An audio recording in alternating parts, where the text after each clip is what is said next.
subscribe my YouTube channel Sahaj Bodh. Like, share and subscribe. जय जय रघुवीर समर्थ. श्री दासबोधाची अविटुकोडी साखू इच्छिणाऱ्या सर्व श्रोत्यांना आमचा नमस्कार. दासबोध यातील दास म्हणजे श्री समर्थ रामदास स्वामी आणि बोध म्हणजे संपूर्ण मानव जातीला आत्मसाक्षात्कार मिळावा आणि साक्षात परमेश्वराची प्राप्ती व्हावी यासाठी केलेला उपदेश म्हणजेच दासबोध. दासबोध हा मराठी भाषेतील वेदच आहे. सर्व श्रोत्यांनी पूर्ण चित्त एकवटून ध्यानस्थ बसून डोळे मिटून शांतपणे दासबोधातील ओव्यांचा आस्वाद घ्यावा ही नम्र विनंती. अशा सभांना आणि तेथील भगवतजनांना माझा नमस्कार असो. जेथे प्रत्यक्ष भगवत स्वरूप झालेले संत असतात तेथे जीवांना उत्तम गती मिळते असा निर्णय अनेक ग्रंथात संतांनी केला आहे. कलियुगामध्ये सर्व साधनांमध्ये कीर्तन श्रेष्ठ आहे आणि असे वरिष्ठ कीर्तन ज्या सभेत होते ती सभा इतर सभांहून श्रेष्ठ होय. कारण कथा ऐकल्याने अनेक मिथ्या गोष्टी वाईट संशय नाहीसे होतात. जय श्रीराम. आता स्तौ हा परमार्थ जो साधकांचा निजस्वार्थ ना तरी समर्थांमध्ये समर्थ योग हा आहे तरी परम सुगम परी जनासी जाहला दुर्गम का जयाचे चुकले वर्म सत्समागमाकडे नाना साधनांचे उधार हा रोकडा ब्रह्म साक्षात्कार वेदशास्त्रीचे सार ते अनुभवास ये आहे तरी चहूकडे परी अणुमात्र दृष्टी न पडे उदास परी एकीकडे पाहता दिसेना आकाशमार्गी गुप्तपंथ जाणती योगिये समर्थ इतरांस हा गुह्यार्थ सहसा न कळे. आता या परमार्थाचे स्तवन करू. परमार्थ म्हणजे अध्यात्म मोक्ष. परमार्थ हा साधकांचे स्वहित आहे. सर्व योगांमध्ये अत्यंत श्रेष्ठ असा योग म्हणजे परमार्थ योग.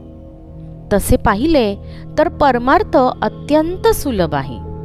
पण लोकांना संत समागमाचे वर्म म्हणजे महत्त्व न समजल्यामुळे सत्समागम न घडल्यामुळे फार अवघड होऊन बसला आहे. इतर अनेक साधने उधारीची म्हणजे कालांतराने फलद्रूप होणारी आहेत. पण परमार्थामध्ये ब्रह्मसाक्षात्कार हा तत्काळ घडतो.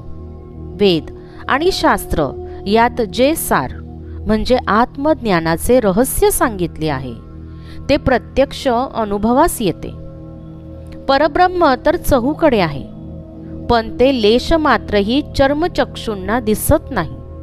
ते सर्वांहून अलिप्त आहे म्हणून त्यास एका बाजूला पाहावयास जावे तर ते दिसत नाही.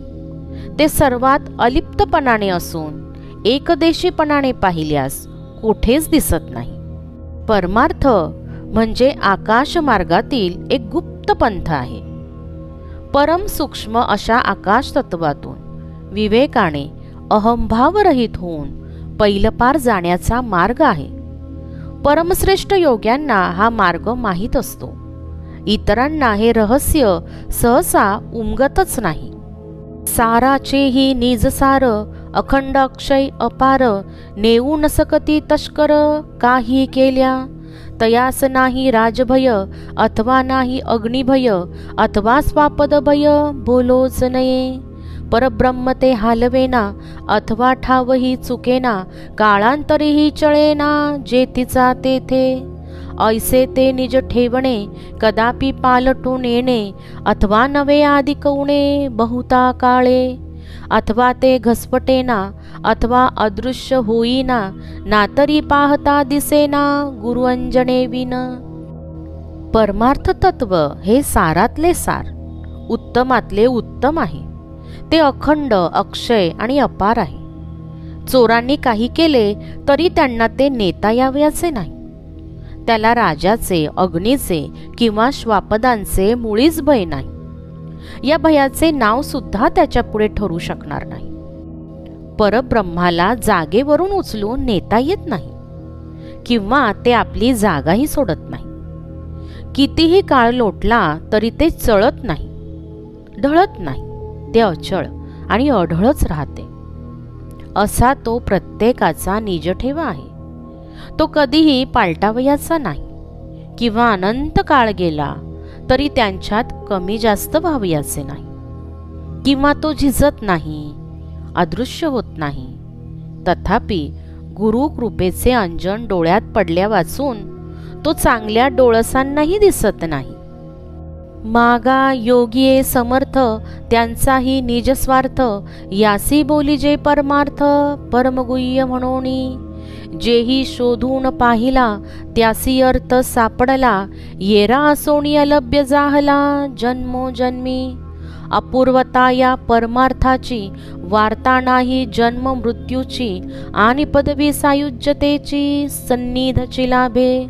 माया विवेके मावळे, सारासार विचारे कळे, परब्रह्म तेही निवळे अंतरयामी.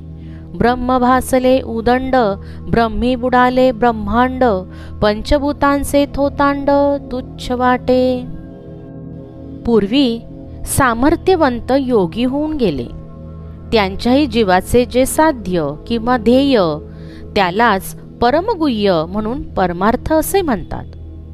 ज्यांनी हा परमार्थाचा निजठेवा शोधून पाहिला त्यांनाच सापडला आहे.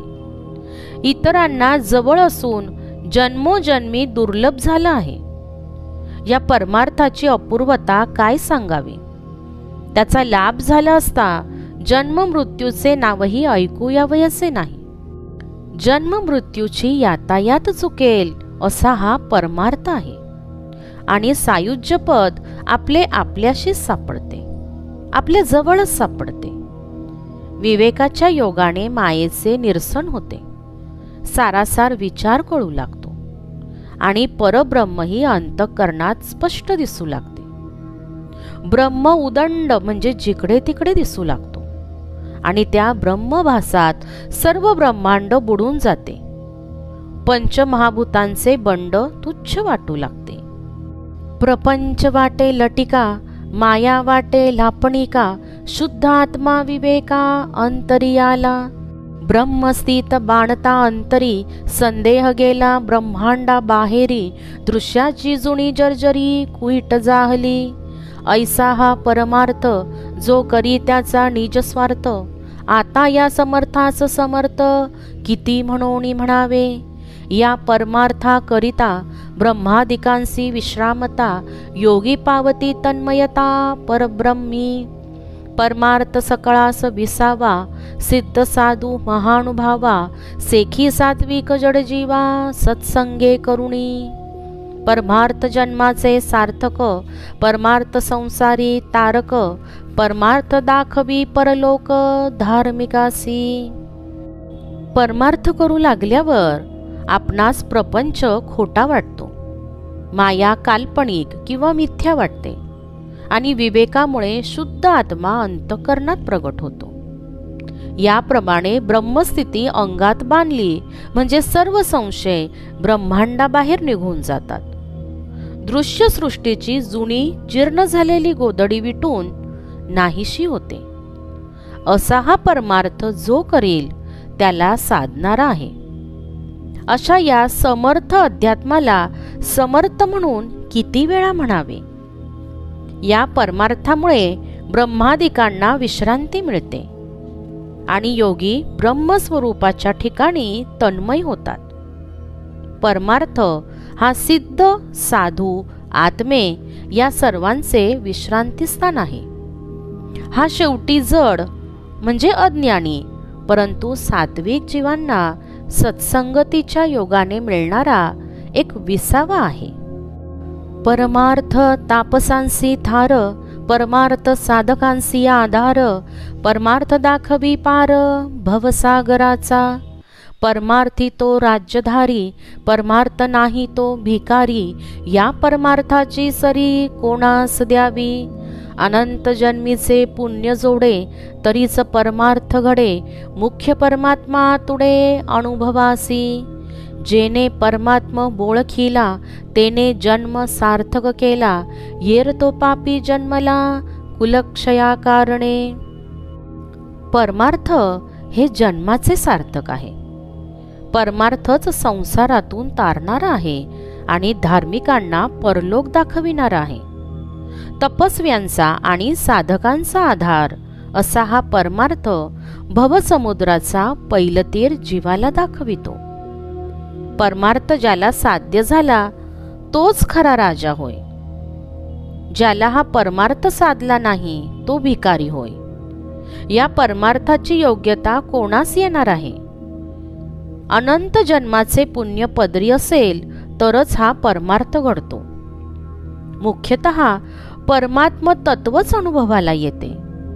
ज्याने हा परमात्मा ओळखला त्याने आपल्या जन्माचे सार्थक केले, आणि ज्याने ओळखला नाही तो पापी केवळ कुळाचा क्षय करण्यासाठीच जन्माला आला आहे असे समजावे। असो भगवत प्राप्तीविन करी संसाराचा सीन, त्या मूर्खाचे मुखावलोकन करूच नये। भल्याने परमार्थी भरावे, शरीर सार्थक करावे, पूर्वजास उद्धरावे हरिभक्ती करुणी।